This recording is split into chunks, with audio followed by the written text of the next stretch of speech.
Welcome to the Dole Institute. I'm Bill Lacey, the director of the Institute. Delighted that you could join us today. How about them Jayhawks?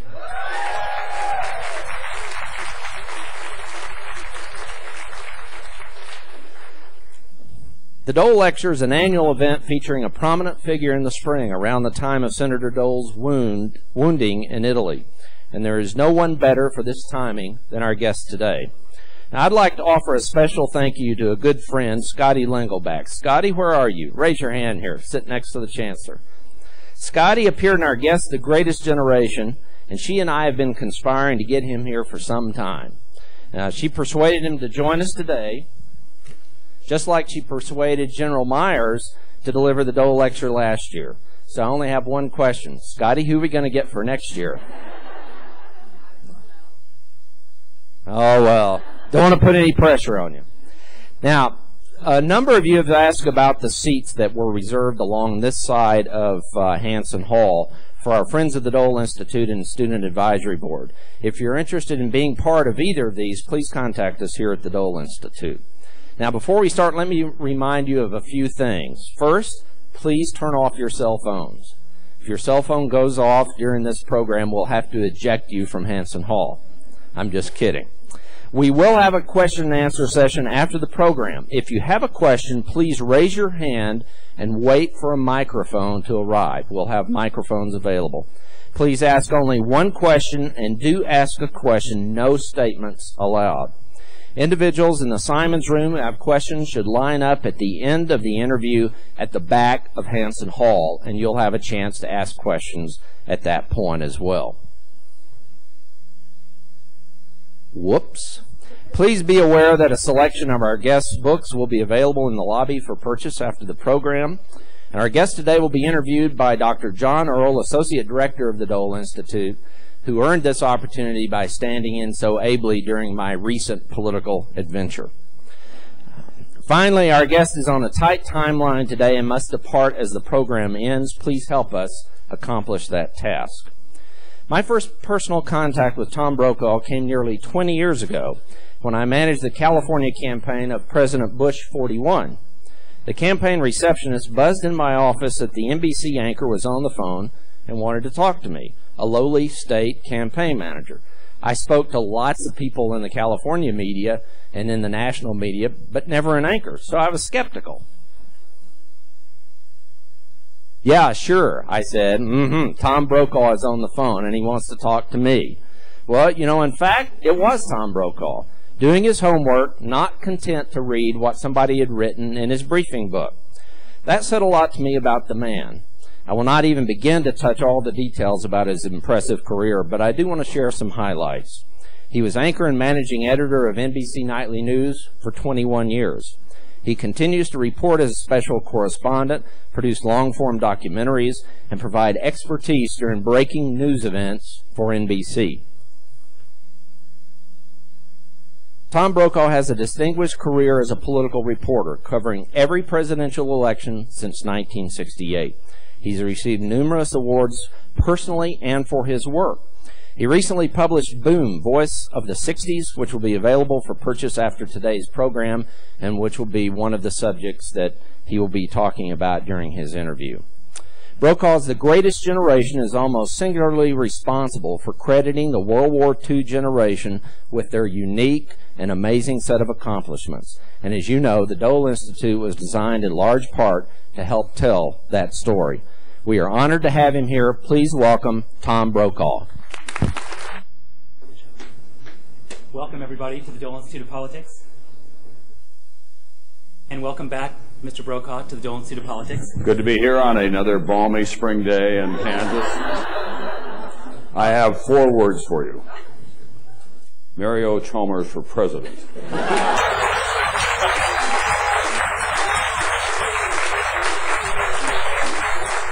You might win. You might win.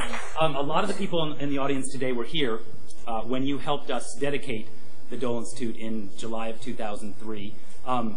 It was a really spectacular event. If you weren't, it was labeled the Greatest Generation's Greatest Celebration. And you were a fantastic MC. Do you remember anything specifically or that stands out a lot in your mind from that day? Well, I do. I remember that it was the celebration of an important era in American politics and American life. Bob Dole is the apotheosis of that generation. When I set out to write the book, I thought first of Bob and all that he'd gone through and where he came from, and then what he meant to this country. And then that day, to see all the members of the greatest generation and Republicans and Democrats gathered together talking to each other, which we have far too little of now. And, you know, Bob was a warrior for the Republicans. There was no question about it. He was a tough guy to deal with when you were a journalist. But at the end of the day, he was always thinking about what was best for the country and how to move it forward. I saw him just a few days ago, and he's still in that regard. He looked great. He's having a little trouble with his knees these days. He was complaining about that, but very mildly. And when I was here that day, I thought the Dole Institute is a perfect symbol of what this country needs to have. And as I've gone around the country now from that generation, and I've seen the John Glenn Public Policy Institute at Ohio State, Bob Dole's very close friend. They're at opposite ends of the political spectrum. George McGovern has the George McGovern Library in South Dakota. And it's where students and citizens, whatever their beliefs, can come and see the reward and the honor of public service. And I have been going around the country for the last year and a half and talking about the need for us to be reminded of that. And I have been using the phrase, we all have to kind of re-enlist as citizens. You know, the challenges are great, and those challenges that they faced were far greater, but they were never not citizens. You know, they served their country in war, and when they came home, it would have been easy enough for them to put down their weapons and say, I've done my share, I'm going home and just worrying about me, but they didn't.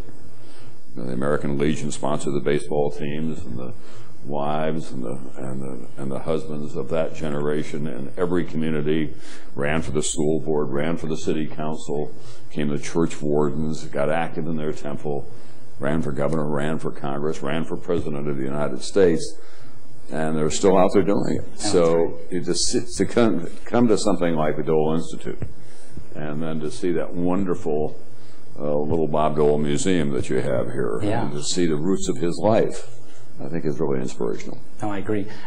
Just to go back to your previous book, The Greatest Generation, what got you first interested in that generation that lived through the Great Depression, saved the world during the Second World War, and then remade American society after it?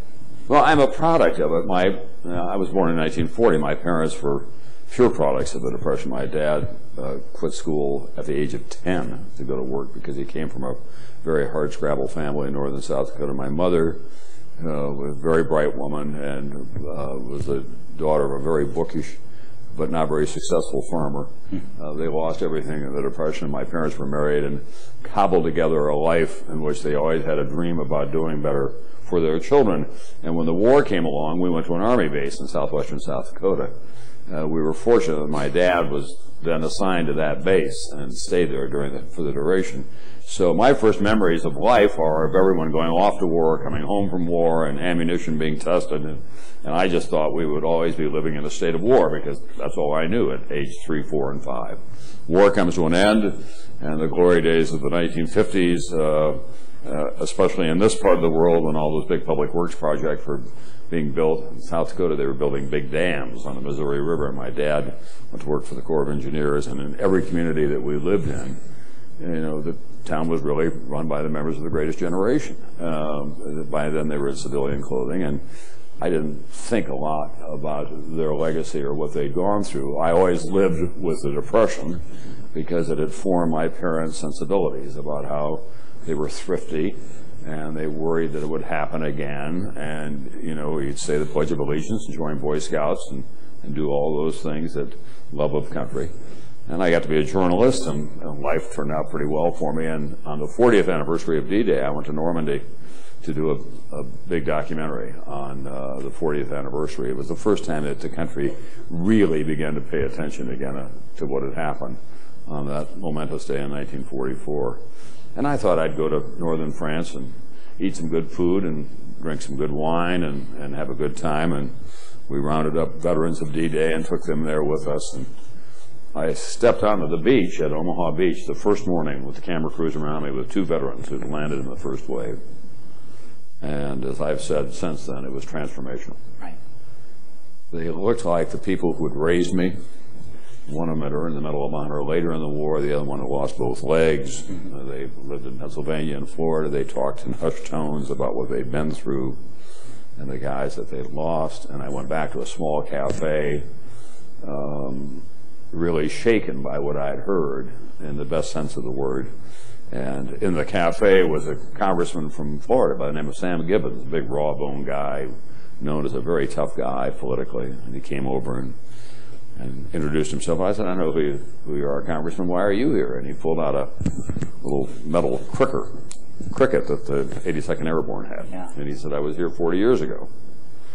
And I said, what happened? And he told me this harrowing tale. And as he told the story, the entire cafe went dead silent. And he began to weep. And his wife tried to get him to stop. And he said, I want him to hear everything. And I left there that day, finished the documentary that week, and it was now part of who I am.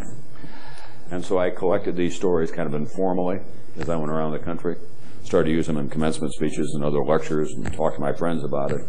50th anniversary comes, I'm on the Today Show, and I trace who these people are coming out of the Great Depression, saving the world, coming home, and giving us the lives that we have today. And I said on the air for the first time, I think it's the greatest generation that any society has ever produced. And Stephen Ambrose was on the air the same day, and he came over to me and he said, you've got to write that. And I didn't quite have the courage to do that yet. I had to do some more work on it. And so I had a way of testing it. Most of my friends are journalists and literary people. That's just how it happens. And most of them were authors of books. And when we would get together, I would kind of quietly introduce this theme at dinner parties. And it would stop any dinner party.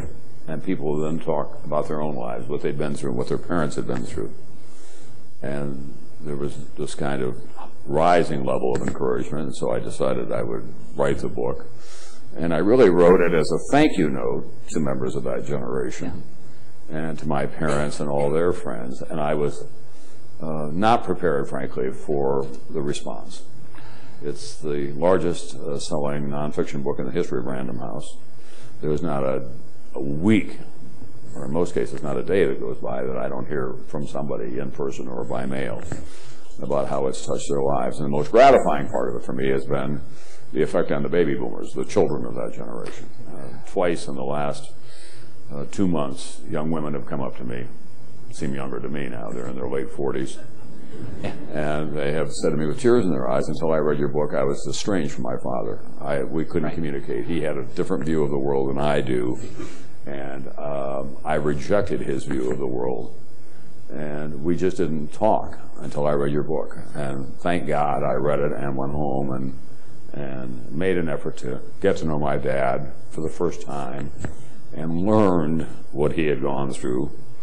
And I now know what I have to do with my life. So, well, we'll get to the baby boomers in a second in your new book, but what strikes me is both your timing and the way you presented the book. These were not a generation of people who toot their own horn, who came home and couldn't wait to tell the stories. There was no Dr. Phil, no Oprah. Right. That was a big piece of it, frankly. Yeah. They were extremely modest, and they were humble, and I think it grew out of their experience in the Depression, first of all. You know, they went through deprivation and sacrifice, and they didn't go around whining about it. The way you got through the Depression was to get through it by helping each other, by fixing your own car, by, I come from a generation in which my mother darned my socks if you had a hole in them. Yeah. And I was, yesterday in New York, I expect this to show up at some point, I popped a button off my blazer. And I was in the office in New York at 30 Rock. I went down to the drugstore, bought a little sewing kit, and I was going to get my shoes shined. So I took off my blazer, and when I was getting my shoes shined, I was sewing my button back. And I looked up, and the entire shoe shine repair shop was looking, here's Tom Brokaw sewing his own button on. I know he's retired, but you would think he'd had enough money left over to hire somebody to do that. And it's a pure product of my mother. You know, you grew up learning how to do things. And you didn't take it and have it get done. Last summer I had a bad accident on our ranch in Montana. and you know, it could have been a lot worse, but I got pretty banged up, and we live a long way from town. And I went in and kind of repaired myself, so to speak. And I thought, Dad, you know, if I were in New York, I would have gone to the hospital, or I would have gone to the doctor's office. But it never occurred to me, being out on the ranch, that I would do anything except fix myself. And that's all a linear result of how I was raised. So, you know, the fact of the matter is that I think that we're all the products of that in my generation, and there are lessons to be passed along to others. Oh, I think so. Good ones. In 2004, you walked away from one of the best, but also one of the most grueling and challenging jobs really in the country. What have been the most interesting changes for you since then, and how they've affected your reporting, which you continue to do, and your writing? Well, I'm kind of an authority now on going from a very intense, high-profile, high-level job to then inventing your own life. And in some ways, I've flunked it. You may have flunked retirement, actually. Right. I've flunked my family gave me for Christmas, this is a good example, 2 very large brass letters, N-O. Learning how to say no to things. Look, I'm a very fortunate person, and a lot of great things have happened to me. And people have been very, very generous to me over the years in terms of their response to my books and stopping me on the street based on something they saw on television. I was the first member of my family to go to college, and I ended up in this very elevated position that allowed me to go see the world on someone else's dime. And so I feel compelled, I suppose this too is part of being a product of the greatest generation, to give back. So I've kind of overextended myself to some degree. It's given me a chance to be more reflective, to think about larger issues over a longer period of time. I still have an office at NBC. I have some status there, and so part of my role this year on election night in the studio has been to be what I call the designated hall monitor. When Chris Matthews gets out of control. That happens occasionally. I go on and say, children, back to your seats. Let's stop and think about this for a moment if we can. So that's been good, and I've been able to thematically decide what I want to cover and how I want to cover it. I just did something Sunday night on History Channel on Dr. Martin Luther King for 2 hours. And that was the kind of thing I wouldn't have had a chance to do before. So it's been good. There are some things that I want to do selfishly for me that I need to dial back on my other commitments. But I would say after having watched the King special on the History Channel, it was far more reflective than you usually expect from a network news piece, even a long one. Yeah, it was 2 hours, and there's been an awful lot written about him, and I knew him a little bit when I was a young reporter in Atlanta in the mid-1960s, and I did know the movement very well. But to go back and revisit those days and his role was very instructive to me. You know, he is, in my judgment now, a larger figure than he was then. He was a very big figure in our lives then. But I think his permanence is secure. We owe him a great debt. We owe him a great debt in part because he was deeply intellectually and philosophically committed to nonviolence, which was hugely important in how he, in a moral and intellectual way, presented the case to the country. And Colin Powell has got the best line. He says that Dr. King not only liberated black people in America, he liberated white people from racism. And that's true. And so we are all the beneficiaries of that. He was 15 years old when he went to college. He was 26 years old when he took over the Montgomery bus boycott, which was the real beginning. It went on for a full year. And he was 39 when he died. Think about that. He was 30 when he won the Nobel Peace Prize. And now he's been gone longer than he was on Earth. That's right. Yeah. And he's been gone for 40 years now. And we were saying on the drive on the way over here, I spent a lot of time in the South recently, and there is in the South what I metaphorically now call the grandchildren of Dr. King. They are not his direct descendants, obviously, but they are the products of what he did.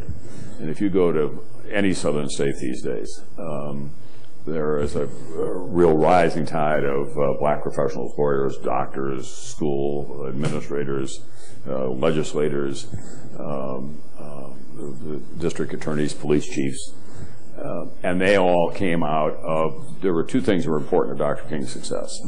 One was that he was so intelligent and had the powers of his oratory, which were unparalleled. But he came out of the church, and the movement was deeply rooted in the Baptist church, because that was their cultural center. And he could go to the churches, and he would have ready audiences there, and he could speak to them in terms of the Christian faith of love thy neighbor.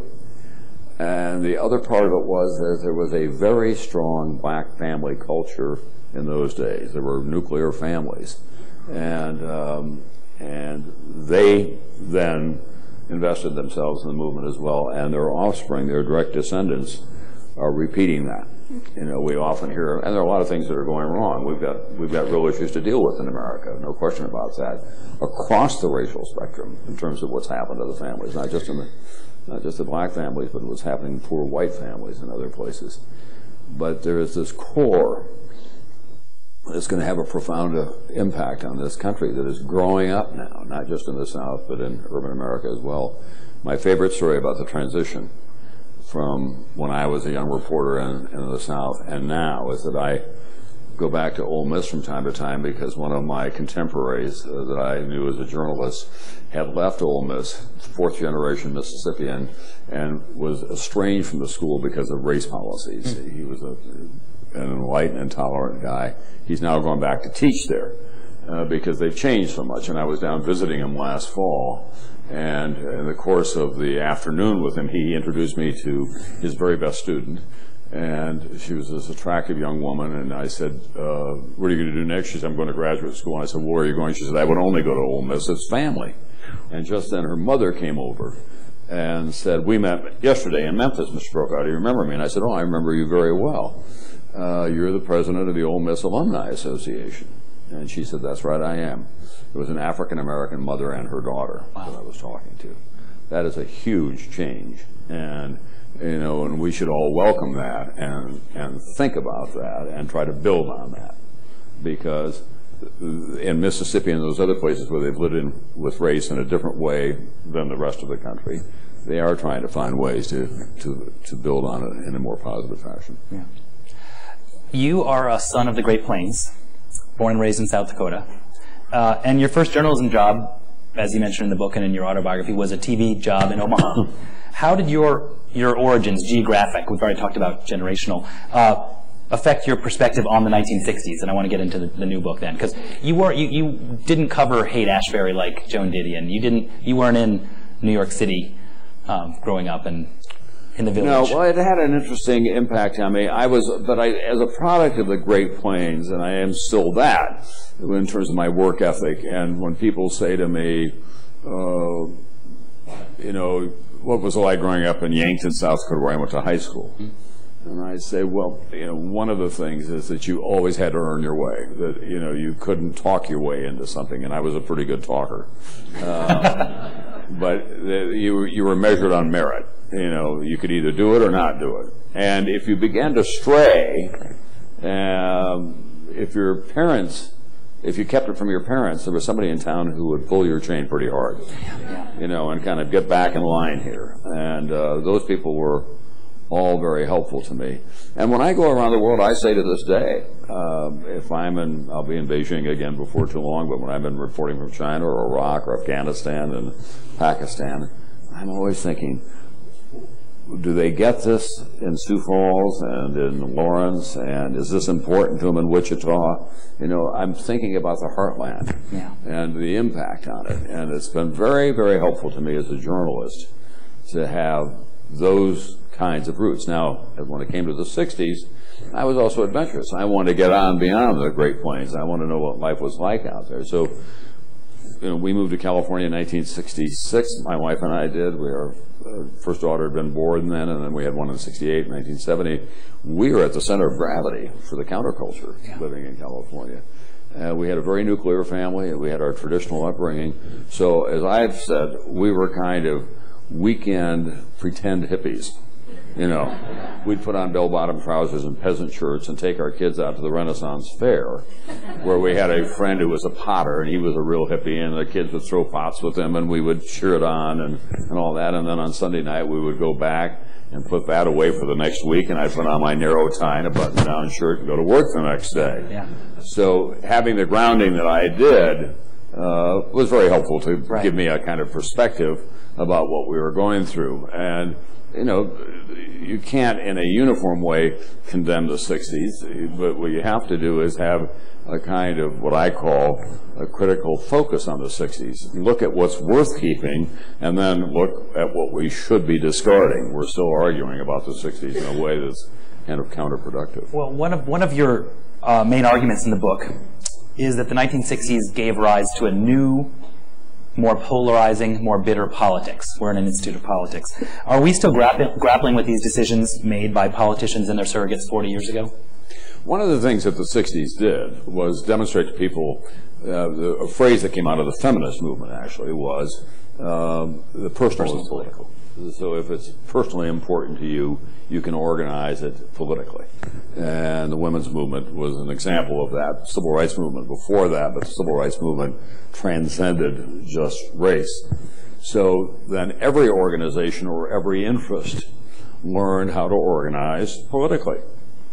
And as a result, and I'm sure Senator Dole would agree with this, every senator of his generation I've ever talked to, as a result, senators no longer had a chance, for example, to be reflective during the day and to get together at the end of the day, or to, you know, spend 2 or 3 days worrying about a foreign policy problem, because they were just bombarded all day long in their offices by the NRA, by the wheat growers of Montana, by the National Association, the NEA, the National Education Association, the Teachers Union, and they all had very specific interest that was only important to them, and they didn't have a broader view. So we got divided up. And then what happened as well is in 1968, American politics went crashing off in 2 different directions. The FDR coalition that had governed this country since 1932 had always had a relationship with the Republicans. Sometimes it was pretty incendiary, but they communicated. And after 1968, the Republican Party reinvented itself. The silent majority elected Richard Nixon. That was a phrase coined by Pat Buchanan, by the way. It moved from the Northeast to the Rocky Mountain West and California, and the place of Kansas and the Great Plains states in the Republican Party became far more important, and the Democratic Party lost its way. You know, they were at war in an internecine way more than anything else. So you had the old urban Catholic labor coalition twinned up with the South was shattered, and a lot of the young people who went to the barricades in 1968 declaring their passion for causes, as soon as the draft ended, they went off to Wall Street, made a lot of money. Like Jerry Rubin. Or yeah. I mean, you know, a lot of them did this, and they went off to more conventional lives and became more self-absorbed. I mean, it's one of the unfortunate characteristics of the boomers is that I think at this stage of their lives they understand that they didn't stay the course. Any number of them I talked to in my book, Boom, who are now in their late 50s and had been very active when they were in 19, 20, 21, will say, I don't know why I didn't stay. Well, because it's hard work. That's why I didn't stay. Not very rewarding. If I could ask a writerly question, one of, in my opinion, the most effective techniques in Boom, the book, is the way you slip back and forth between national and international events of the day, like the Civil Rights Movement, the Vietnam War, presidential campaigns, and your own, as you described it, kind of pre-60s middle-class life with your wife Meredith and your children. And you also thoughtfully document how your own life changed during the time. Your dress, you mentioned already, your record collection was altered, and you did things that you couldn't have imagined doing before. Smoking dope. Yes, right. Including, how did you hit upon the formula to make that the way you wrote the book? Because I really thought that was interesting. Well, I thought if you're going to write the book, I think anybody who writes a book has to be honest. And I think you have to give up something of yourself. I did it in The Greatest Generation. I did it in this one as well. I say in there that I really did feel as if I were part of the straddle generation, because I was born in 1940. I had one foot securely in the 50s and one foot in the 60s, and I often felt torn by all of this. You know, I'd be on a campus somewhere, and there would be these great demonstrations, and people just 2 years younger than I am, and I'd be sympathetic to a lot of their causes. I remember coming home from Chicago, and I'd been on the streets during the Chicago convention, and I think it's fair to say that I was pretty opposed to the war at that point personally, but I still had responsibilities as a reporter to cover it fairly. But that night of the great riot in the streets of Chicago, it was pretty chaotic. And I went through South Dakota on the way home to see my parents, and Meredith was there with our young children. And I expected my parents, who were longtime FDR Democrats and didn't like the war at all, but for different reasons. My brother Mike had gone as a Marine, and my dad was outraged by college deferments. He thought it was a real class system, and he hated it. And then to see the kids who didn't have to go to war in the streets, using the American flag and painting a swastika over it or carrying pictures of Ho Chi Minh, we got into a raging argument that night about what had happened in Chicago. And I woke up the next morning with greater clarity about my own thinking about what was going on, and a clear understanding that the Democrats were in real trouble. If they were going to lose my dad over what had happened in the streets of Chicago, they were going to be in trouble. Now, I don't think that they lost him that fall, but he was not somebody who was going to be stepping out into the barricades. He had real serious issues about the war, but it was still his country, and he wanted the young people who were coming of age with so much more than he'd ever imagined he could have to understand that. To understand it. No, it's a good point. If I could push you a little bit, maybe further than you go in the book, it's not a slim volume. You'll get your money's worth if you buy Boom in the back after the show, as befits a complex and remarkable period. But at the end, you come out and say it's still too early to judge the impact of the 60s. And your quote is, "The evidence is still coming in and the jury's still out." Any chance I could get you to be a little more, come down on one side or another? Are we better off for having been through this decade? What might be a good way to start? Sure. Let's talk about the good parts. Yeah. First of all, in the 1960s, all the nerve endings of the country were exposed. People felt an investment in the issues of the day, and good, bad, or indifferent, however you want to judge it. They were there, and they were participating in it. It certainly was deliverance for people of color in this country. That was changed by Dr. King and the movement. We're a far better country now as a result of that. It was far better for women because the women's movement grew out of the 60s, and the women's movement was a direct beneficiary of what had happened with the civil rights movement, because it was clear that if you demonstrated and pushed for equal rights and Title IX and other kinds of legal protections, and you could simultaneously raise the consciousness of the country, we would be better off for that.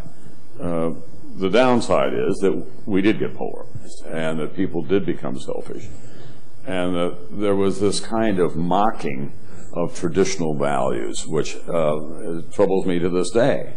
You know, one of the arguments that I would often have in our newsroom, and I was always the senior person there, is that when, kind of hip young writers who worked for me, or people who had never lived anywhere else except on the west side of New York, would be kind of disdainful of the flag being waved, or somebody tearing up over a particularly emotional moment, I'd say, these are the moments that built this country, and you can't forget that. And if you think you stand for tolerance, and that's why you're a journalist, then that works across the board. I mean, one of the things that I felt strongly about in the last several years has been the evangelical movement that we've not done a great job of covering. I did a documentary on it a couple of years ago, and I say you go out into the evangelical movement and spend time in the churches or with the people who are involved in it, and you find so many of them are not there because they're ideologues. They're there because it's sanctuary for them. They're not happy with the culture that they see around them, and they want a place where they can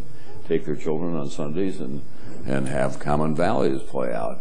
The genius of this country has always been that we're a patchwork nation, this immigrant place. but that we've had tolerance for each other, and at the end of the day, we're always greater than the sum of our parts by being determined to find common ground. Now, I know in Kansas, because I pay a lot of attention to Kansas, you've had some knockdown, drag-out political fights in this state. Still happening. And it's still going on. The fact is that I watched the last election. You're beginning to work it out. There's more of a dialogue here now. There wasn't just one side or the other, it turns out. People who didn't agree with some of what appeared to be the dominant thinking in the state rose up, got active in politics again, and I use Kansas as an example constantly. Here you have a Democratic governor. Kathy Sebelius is highly regarded in a very red state. Mm-hmm. Same thing is true in Arizona. Janet Napolitano, who is a Democratic governor with a very conservative, very Goldwater-like state legislature. They're getting things done, and that's the way it works in this country, and when it works best. Not to give away the ending of Boom, but you ended on what may seem a surprising note, considering what we were just talking about. After all the assassinations in the spring of '68 and the Chicago Convention and the election of Richard Nixon with the famous Southern strategy, you conclude with the famous image of the Earth taken from the Apollo 8 spacecraft. Can you explain how you kind of decided to wrap it up by using that famous picture? Yeah, there are enough of you in this room who do remember 1968, but we tend to remember most of the bad stuff. You know, we remember Tet Offensive. We remember 16,000 people who were killed, young men in Vietnam. One of my very closest friends I lost that year. Tried to talk him out of going back in March. Got the call in October that he was gone. Riots in the streets. Dr. King is killed, sets off inner cities all across the country. Bobby Kennedy is assassinated. I've talked to a lot of young people who were 8, 9, and 10 years old at that time. They said their first impressions of life were that if you're politically popular in America, you get shot, because they were growing up at that time. They just said it took me a while to work my way through that. And then you had the counterculture. You know, you had people young people rejecting everything that their parents stood for. The traditional family, the marital contract, love of country, loyalty, service to country. They've rejected all of that. And now, as I like to say, these are the same parents who, when they were that age, would go to a rock concert and inhale or ingest anything that was handed to them. Now you find them only in the organic food section of the whole food market. Right. And I say to their children, when was the last time your mother even let you look at a trans fat product of some kind? Let me share something with you. So, in writing the book and researching it and having lived through all of that, I've always been a big fan of Jim Lovell, the astronaut who Tom Hanks really made famous. He was famous before, but in Apollo 13, Houston, we have a problem. They're on the way to the moon, and they've got to turn around and come back. And he was on the Apollo 8 mission, in which they went to the moon to make a rendezvous with the moon to get prepared for the first moon landing. And I went out to Chicago to see him, and he's just emblematic of that kind of right stuff. You know, he's in his mid-80s now, and he's enthusiastic, and he grew up in a true member of the greatest generation. He grew up in a one-room apartment in Milwaukee with a Murphy bed when he was a kid, and got himself into the Naval Academy. So they go to the moon, and he described going 250,000 miles out, the first time anybody had ever done that. Didn't know what they were going to find. They are in this inky void, and they don't see the moon. And they say to Houston, we don't see the moon. And Houston gives them instructions to fire a couple of rockets, and they turn the spacecraft over, the capsule over. So the blunt end tips over, and now they're looking at the backside of the moon. This lifeless, gray form, pocketed with deep craters, utterly silent.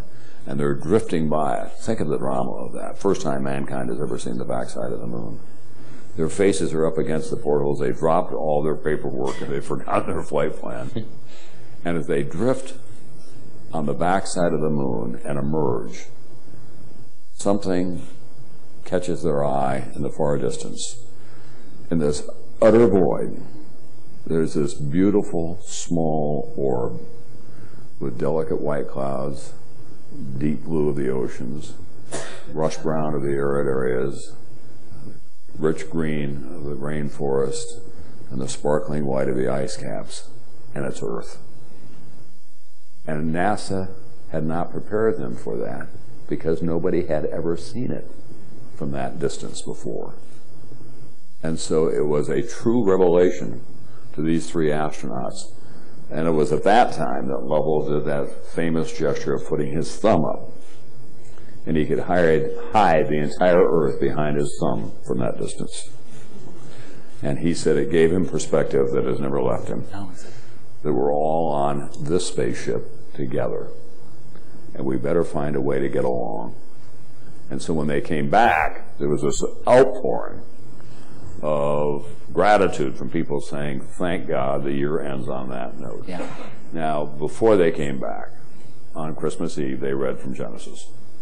And they read different parts of Genesis 1 through 10. And God saw the earth and saw that it was good. And that's how they ended it. And it had an enormous impact on the country at the time. I've talked to a lot of activist people. Jeff Greenfield, who was very close to Bobby Kennedy, he said, you know, that blew by me. I was still grieving, so I didn't see it.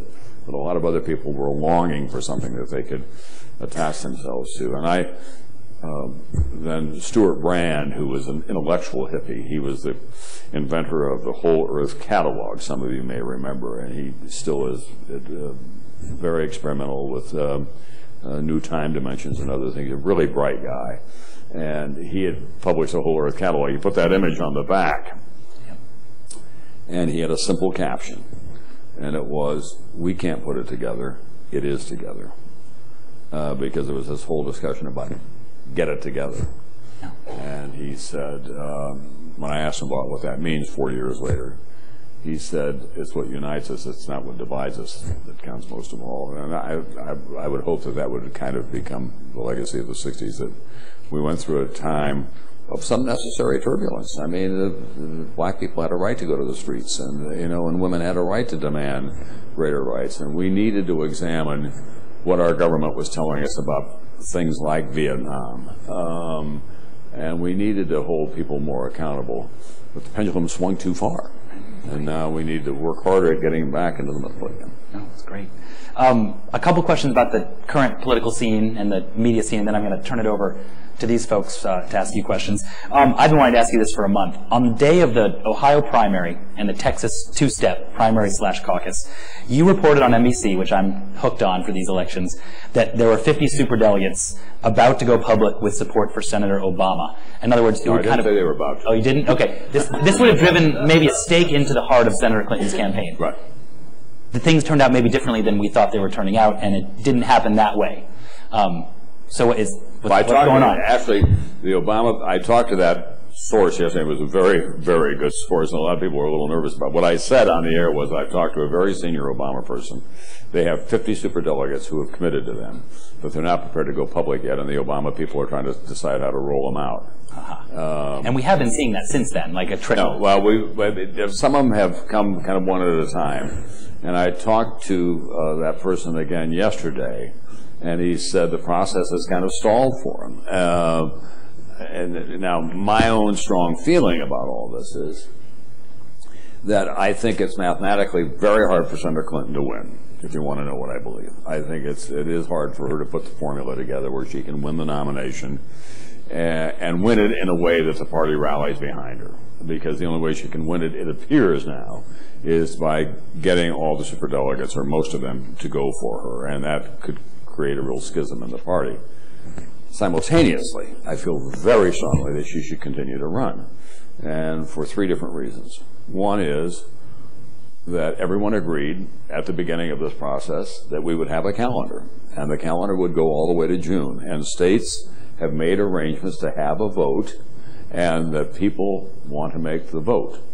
So if we knew what the rules were, and there's an awful lot of talk about what the rules were, and we got to play by them, I think it's in the country's interest to have this dialogue continue. I also feel, from a Democratic Party point of view, and I'm a clinician in all of this, I really do diagnosis. If you're a Democrat and a leading Democrat, and you're saying we can't have her continue because it will divide the party. I could make the argument in the same room, she must continue because she is getting middle-aged women and white blue-collar workers, males, to vote for her. And they have voted for her. And they voted for her in New York and Ohio and California and Texas and big states. She's doing pretty well in Pennsylvania. We'll see. That's going to be a bigger test. And so you can't say to them, your vote doesn't count. And this is not a partisan observation on my part. This is just looking at it and saying, we've got a process in place. The process, unfortunately, is so broken and is so inconsistent that it's almost like taking a physics test without having opened a textbook. You can't figure. I was in Texas for the Texas primary. The Texas primary is organized. Delegates were allotted state senate district by state senate district, which has nothing to do with nominating a president. And if you voted that day in the Texas primary, you got to go to a caucus that night and vote again for a third of the delegates. My line recently has been, I think it's time for us to go to Nigeria and to Ghana and get some election monitors to come over here and help us run our elections. Yeah. I actually had people from some of those countries come here and during the primary process, and they couldn't believe how we choose our party nominees. We're the patrons and the keepers of the democratic flame around the world. And we're going to spend $2 billion on this presidential campaign.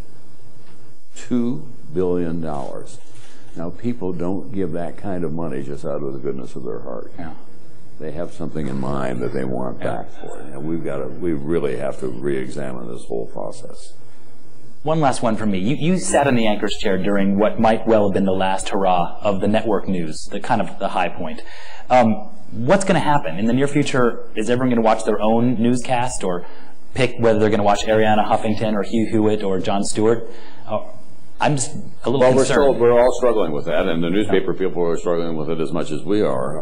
And more, maybe. Our hope is, and I spent a lot of time working on this, I was one of the people who helped put together the marriage of NBC and Microsoft that created MSNBC, because when I first became aware of what Microsoft was up to, I thought they're going to want to get in our business. They're going to want to get in the information business in some fashion, and you could see the small screen. And in those days, I was talking about a laptop computer. Now the screen is even smaller. It's your cell phone or your PDA. Our hope is that we can successfully marry our slightly larger screen television to your smaller screen, whether it's a laptop or a PC at home or a PDA that you're carrying around with you, because we're still the gatherers of that information. This stuff just doesn't, come out of space and land on your PDA. It takes someone out there to put it all together. Content still matters. Yeah, and so we hope that there's a very unsettling development for me today. I pick up the paper and read that Rupert Murdoch is talking to Microsoft about becoming their partner and trying to take over Yahoo. I hate that because that would be a colossal partnership, but Rupert knows what he's doing, and if you think we're worried about it, the New York Times is going to be very worried about it because it expands his reach. He's a very, very shrewd investor, and his corporate structure is phenomenal because it's better positioned than any other one I know. He's on cable and he's on newspapers and he's also on Facebook, as you know, and he sees the future with greater clarity almost every day for a man his age than anybody else I know. So that's a big issue for us. But don't write off the evening news. They still deliver more audience than anybody else in the country in any other medium. Last week, I have to run the numbers through my mind again. I think between them, Brian had 8,400,000 viewers on a nightly basis. Yeah. Charlie had 8,000,001. Katie is back a long way. And by the way, there's another story today that she'll leave probably less than a year from now after the inauguration and go off and do something else. It has not worked. And so we've been hearing these rumors for some time, and today they went into print. But you know those numbers by heart. During the 90s and the 80s when you were, they were a lot larger. They were a lot larger. But we're living in a far more fragmented world. This is the objective reality of where we are. You have many more choices. You know, it still is quite astonishing to me, the kind of information that you can pick up pretty easily just by going to your BlackBerry. And we are at the seminal stages of all this. This is the beginning. This is Henry Ford and that first car coming down a rutted road at this point. It's changing rapidly, and you know, you'll be able to get it all over the world because of satellite. Footprints will change, and it'll be much more sophisticated. And there are a couple of cautionary notes. One is that you're going to have to be much more aggressive as a consumer of all that information to determine what you can trust and what you can't, and how much of it is where it's coming from, who gathered it, what you can believe, and read critically and use it critically at that point.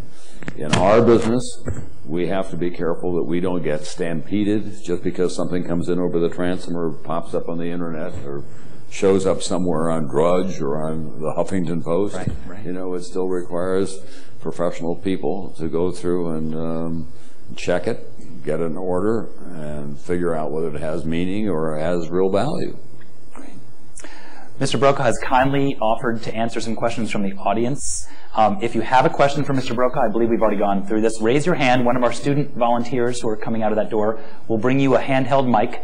Please ask a question. Keep it short. Mark, why don't you start? Real quickly, before we begin questions, I'd like to make an announcement. If there's any members of our audience from our remote locations at Woodruff Auditorium or Edwards campus, please email us at doleinstitute@ku.edu, and we'll try to take your question. Thank you. Great. That's a great idea. Thank you, Lindsay. Many in the media have indicated that this election is the most important election of our lifetime. I'm personally disappointed that you haven't declared for president. He's retired. But I would like to, from your perspective, I'd like to know what you think is at stake in this election. I think a lot of, I've been careful about not saying it's the most important election of our lifetime. 1968 was critically important. I'm going from here down to Kansas City to do the Truman Institute. You could say that 1948, right after the war, we had nuclear power, the rise of China and the Soviet Union at that time. That was a very important election. We were on the cusp of the Korean War. I think what's at stake this time, in kind of macro terms, is getting the country re-involved in its own destiny. And my line has been, I don't care if you're a Republican or a Democrat or a Libertarian, now's the time to step forward. 100 years from now, when historians make a judgment about this time, it won't be just about John McCain, Barack Obama, or Senator Clinton. It'll be about all of us, because this is a citizen democracy. And we have always been at our best when we have been involved. And there has been, for a variety of reasons, a retreat from the public arena. I think part of it is the conditions have made it difficult for ordinary citizens to get involved. They have to meet too many litmus tests. You know, if you want to be a Republican, you've got to meet all these litmus tests. If you're a Democrat, you've got to meet all these litmus tests. Money plays too much of a part in it. The other part of it that doesn't get enough attention, quite honestly, is the whole gerrymandering thing that is going on. You know, the congressional districts have been divided up, so they're really secure for whoever the incumbent is. And just what I was talking about a few moments ago, the system is broken. You know, we need to go in and completely reform how we choose not just presidential candidates, but the kind of system that we have in place for electing public officials. The consequences are pretty grim if it goes off the rails. And we've kind of lost our way here in the last few years in terms of acting in terms of what we think should be the common cause of the country. There's been too little dialogue. I've been cheering on all the debates. I think that they're very helpful. I think the country has had an opportunity to tune in and to learn more. I'd like to get to the next level now in terms of the subject matter. But the next president of the United States, stop and think about this for a moment. Next president of the United States will have one of the toughest opening acts in the last 100 years. He'll have a war in 2 countries, have the subprime mortgage mess, which will not be solved by then, by any means. We've got an enormous federal budget deficit, and we have coming on very quickly online the entitlements program, which are not just underfinanced, they're not financed in terms of Medicare and Medicaid, and the enormous challenge of doing something about health care in America, and so that we can make it available to more people and that we have more efficiency built into the system. Then just below that, but equally important, obviously, is how we all get along with each other. I'm on the board of the Museum of Natural History, which is in New York, a great institution. Most people go there just to look at all the artifacts, but it's one of the most important scientific institutions in the country. We do doctoral fellows, and we award doctorates there in a variety of sciences. And yesterday we had a day-long session on science education in America, and we're now 17th in the world in math and physical sciences in our standing. And that has not come up in the presidential campaign yet, but we've got to address that. Concurrently, we're not allowing into the country enough people, especially those from the Asian countries who do have a big appetite for science, to come here and study at our institutions, and they'll be of real value to us. So, yeah, there are big issues this time, but my big line is that it really depends on all of us to get involved, to go out there and to have a dialogue. Now, as I've been going around the country for the last 18 months, I find the country is involved, and that there has been a real diminution of what used to be the kind of ideological barriers from the left to the right. People now are much less interested in dogma and much more interested in solutions. I don't care if you come from the far left or the far right. If you've got the answer, I'm willing to listen.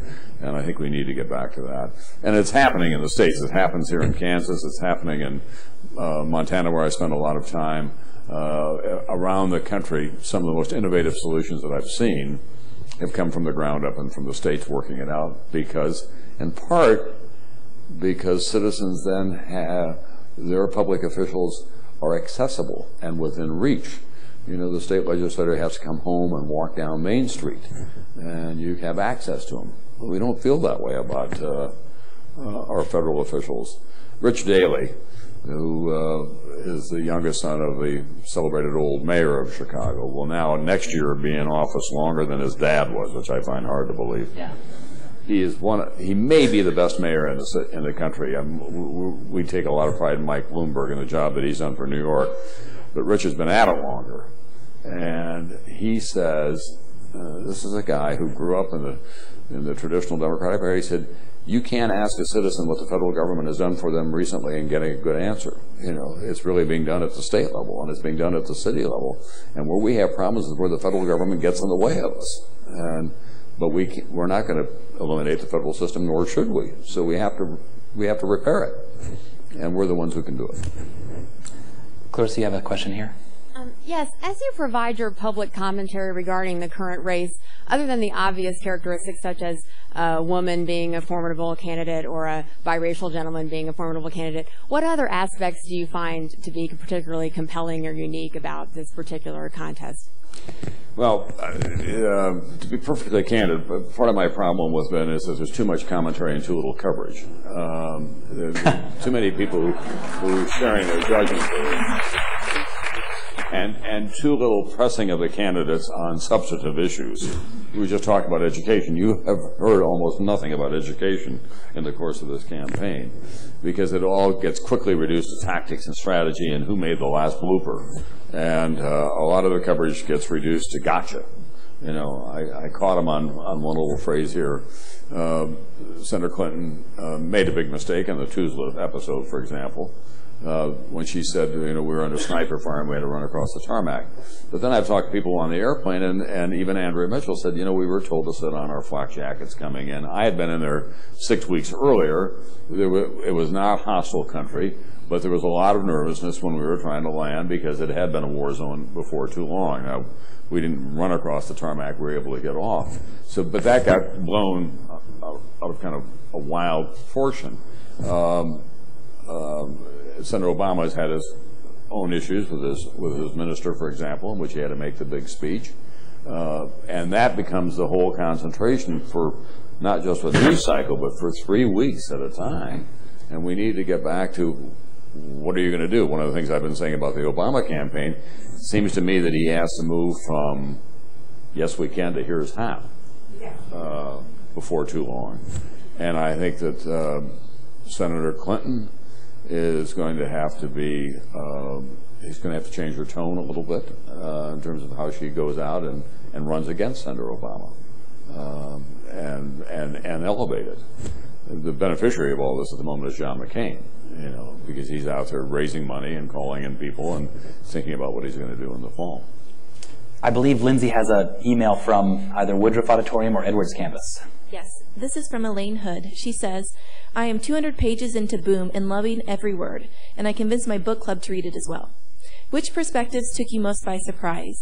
By that I mean, whose perspective on an event or era made you say, huh, I never heard anyone say that before, or wow, that's a totally new way of looking at that event or era? Did you get the question? It's a question about which of the interviews, and this book is a series of interviews, surprised you the most?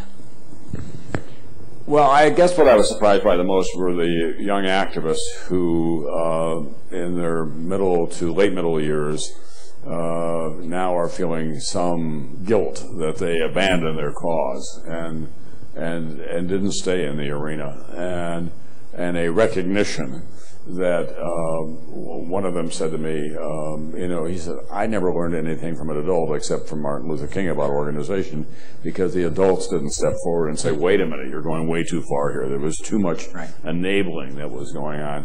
So I suppose that surprised me. I guess the person that, two things that surprised people who read the book most of all was that, one was that Chris Christopherson was an Army Ranger. And you have a picture of him with his crew cut. It's amazing. I never saw this. He was an Army Ranger, and at the beginning of 1968, he was invited to West Point to become an instructor in English literature. He was a Rhodes Scholar and a little All-American football player, and the Army was his life. And he went to West Point. I actually know some people who served with him, and they said he was, you know, exactly the true blue warrior. And they wanted him to come to West Point to teach English literature. And he decided he really wanted to take a crack at writing country songs in Nashville.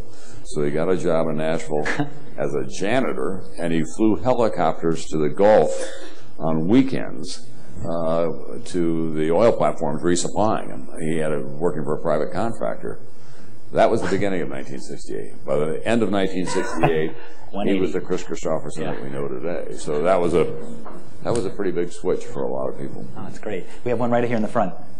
This is very thrilling for me to hear you in person and hear this. How do you foresee that Congress is ever going to start working together and stop acting like a bunch of children?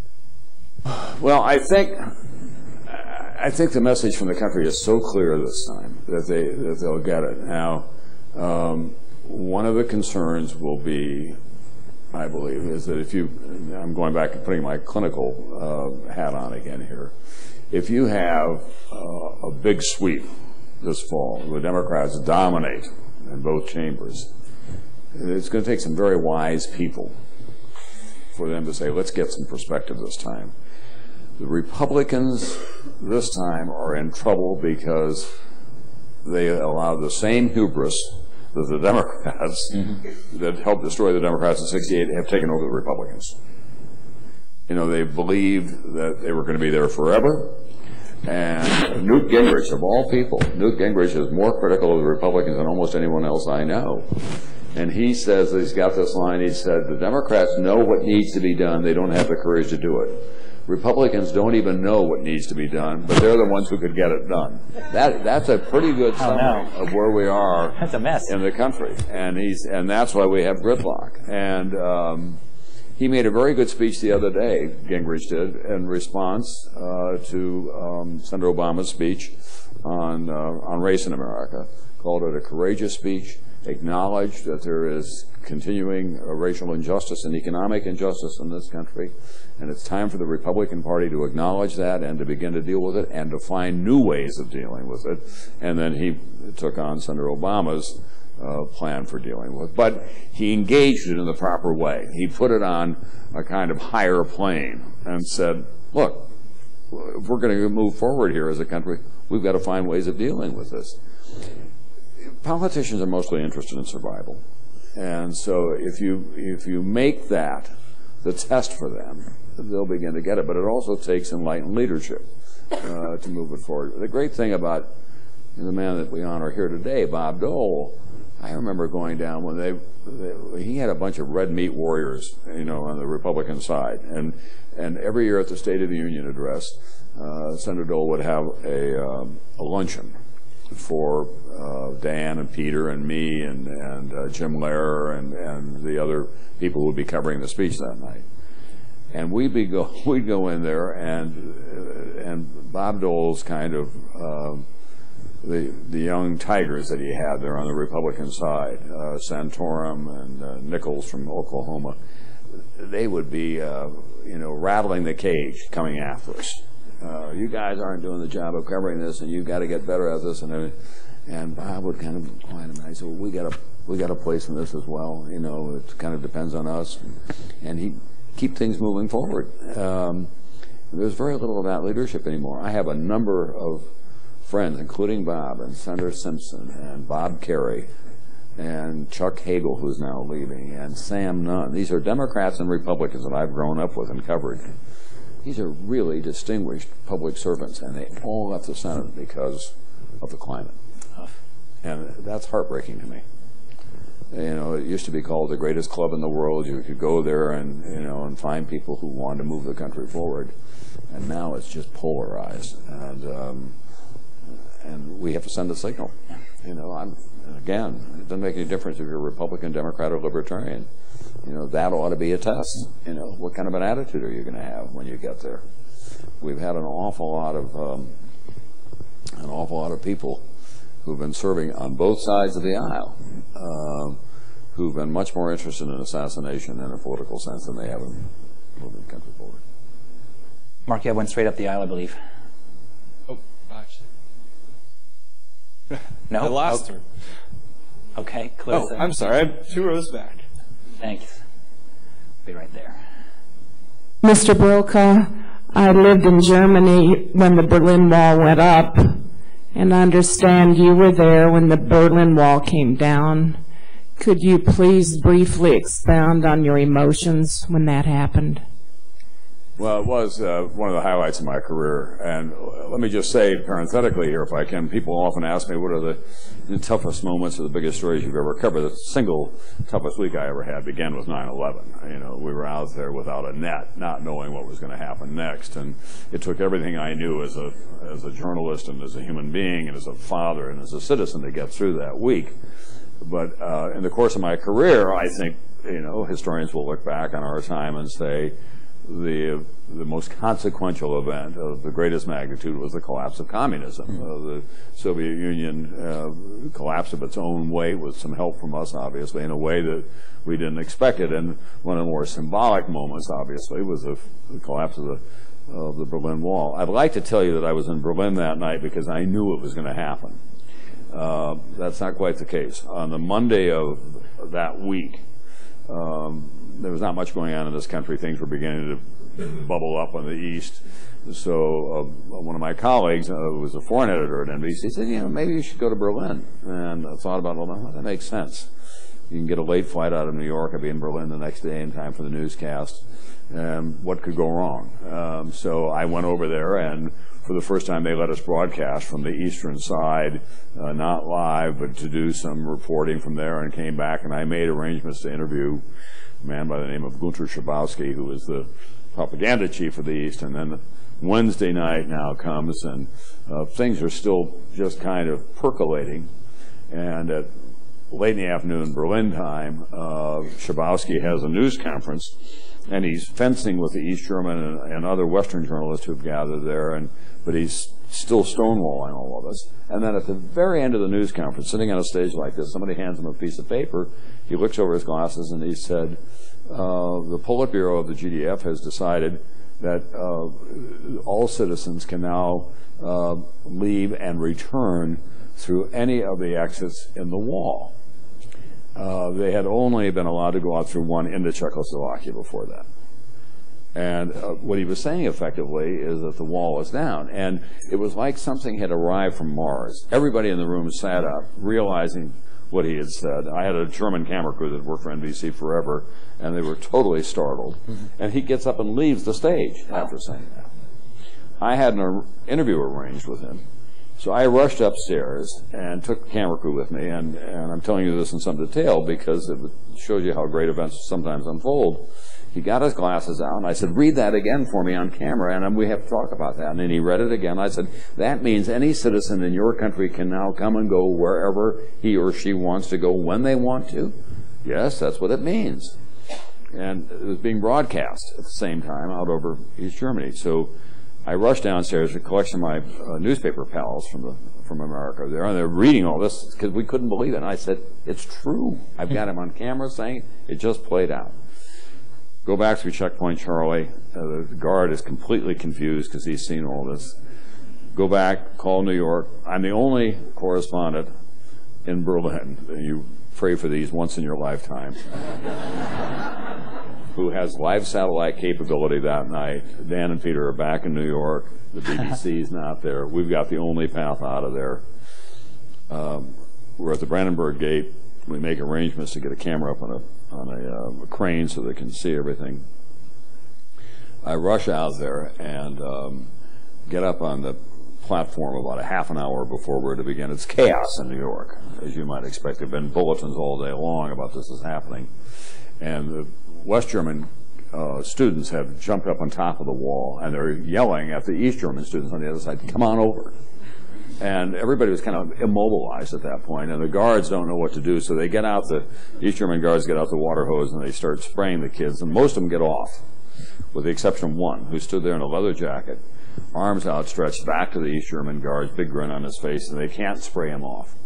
So I said to Martin Fletcher, one of my colleagues who was there with me, I said, go over and get that guy. He's the symbol of the new post-communist era in Germany. We'll make him a really heroic figure. Martin comes back about a minute later, doubled over in laughter and said, it's not what we think. And I said, what do you mean it's not what we think? He said, he has no idea what's going on. He's dead drunk. He's been living over here. Still courageous, perhaps. He's been living over here in the forest, and it's the first bath he's had in about a week.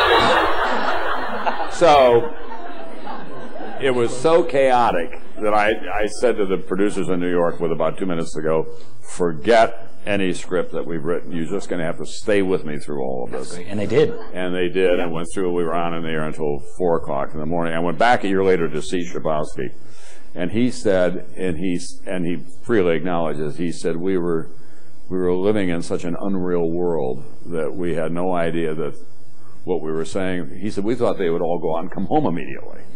We didn't know that the wall effectively would come down. I know we've kept you up here longer than we had anticipated. I know there's at least one question in the back with Lindsay, and then I think that we'll have to do it. Mr. Brokaw, you mentioned that we need new enlightened leadership. Where might that leadership come from? Oh, it'll come from where it's always come from. You're here in Kansas at the Bob Dole Institute. Bob Dole, when he was a young man growing up in Russell, Kansas, has said to me he had no greater plans than to come here to the University of Kansas and have a good time. That's right. And he did, but he also his became grades showed a it. public figure. And Abilene, Texas, is the womb of Dwight Eisenhower. I'm going down to Kansas City from here to talk to the Harry Truman Institute. And in our family, we always thought of Harry Truman as the kind of perfect public servant. He came from our part of the world. He was a farmer. He served heroically in World War I, failed as a retailer, and I think there's a lot to be said for failure at that stage in your life. You learn so much from it. Went back to the Senate. He was a great student of classic history in the world. So leaders are out there. And now, quite honestly, we have a greater range of choices because we have women in the public arena, and we have more people of color in the public arena, both African American and Asian American and Latino. And so that, I think, will help us in the end. The pool is larger. Okay. What we have to do is make sure that it's honorable and rewarding, and that the people who step forward know that it can make a difference in their lives. I'll just tell you one quick, small, personal story. I'm, through an odd set of circumstances, 3 of my friends at this stage of my life are 3 former Treasury Secretaries, 1 president, 2 former Treasury Secretaries. I'm close to Bob Dole and Jim Baker. To Bob Rubin and Jim Baker. I go fishing with Bob Rubin and I go hunting with Jim Baker. I don't think it's a Democratic-Republican thing. I really don't. It might be. And Hank Paulson and I have been friends. We have a lot of common interest in the environment and conservation. And we were coming back from a kind of epic bird watching trip in Belize a couple of years ago. And he was the head of Goldman Sachs at the time, but a really good citizen. And I was saying just what I've been saying here today. We need to get more good people to get involved. And if we don't get folks who want to go to Washington, then we're going to have to live with what we have. And about that same time, that week, Jim Baker called him, who didn't know him, but he'd been asked by the White House to call Hank and ask him to get involved in the administration. Hank went down there, did not want to do it, and now he finds himself obviously in the thick of things.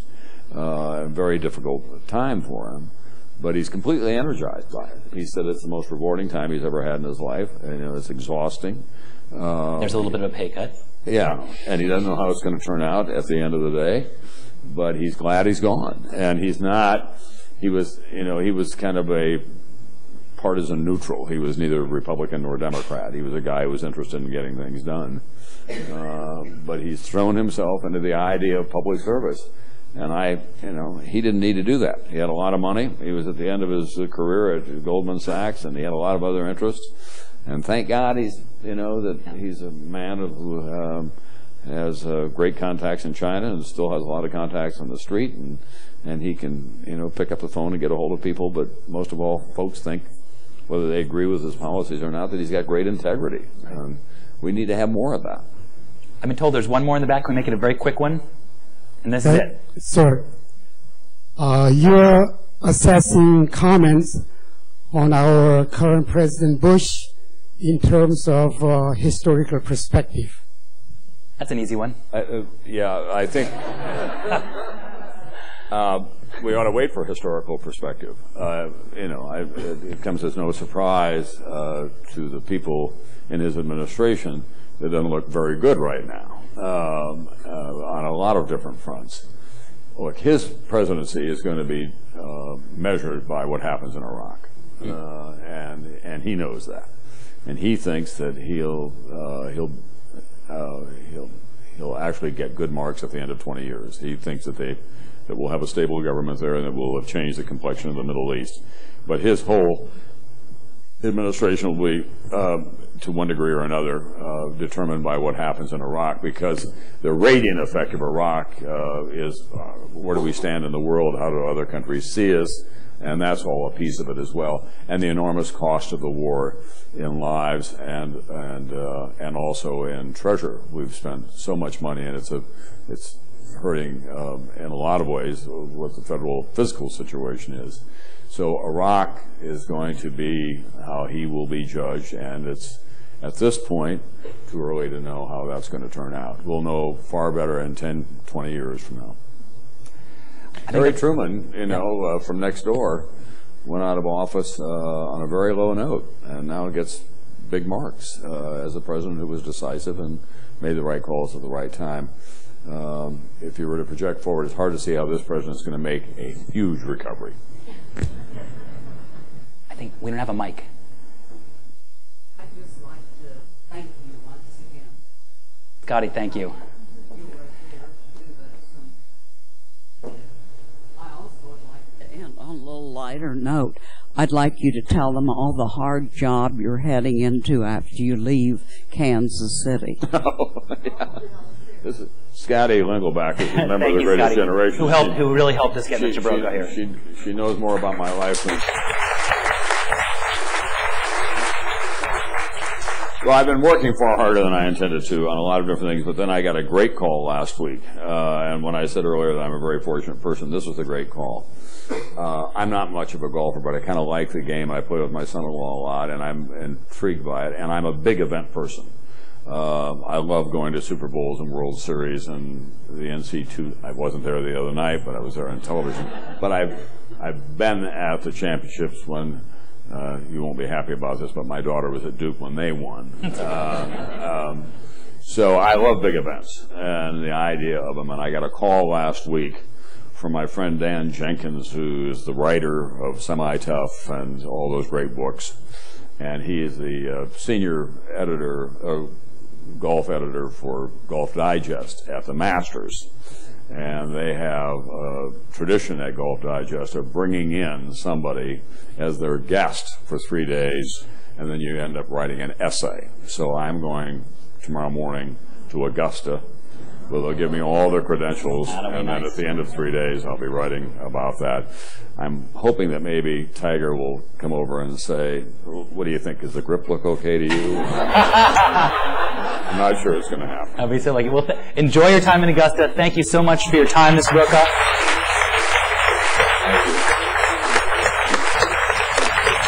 Thank you.